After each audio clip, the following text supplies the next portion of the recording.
So karon guys, nay nagchat sa kuha. Ana siya oh. Dol, real talk daw dol. Unsaon pag move on. Pero ibutan nato ni siya move on. Murag move on jud siguro ni. Sige, kani. Mao lang ni ma-advise ako sa imo ha. Kani paminawa para ni sa imo ha. Kabalo ka. Kung gusto jud ka maka-move on, ayaw na hunaw na mga memories niyong duha. Kay once manggod nga hunaw na kang panimot makakaagi nga kamo pa, mas masakitan manggod ka. Maong paunsa ka maka-move on kung karon ginastok Japon nimo siya. Oo, sakit man jud nga kalimtan ng taong higugma nimo pag-ayo. Og lisod kalimtan ng taong samot nagdaguban mo sa taas nga panahon. Pero kailangan nimo nang buhaton para sa imong kaugalingon. Kalimtan ang dapat kalimtan. Og ihilak lang tanan. Tapos after ana, ayaw na siya gunaw na pa.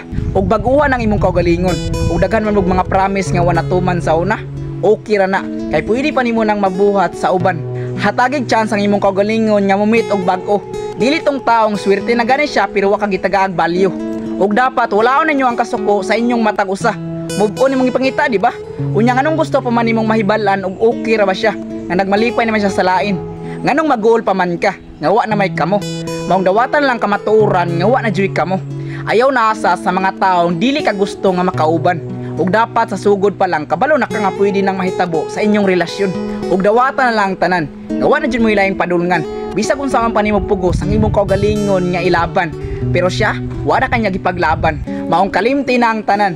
Nabisag makitaan pa nimo siya sa imong atubangan. Wala na kay mabati bisag gamay nga sakit or kagool. Mao nay tinuod nga pag move on.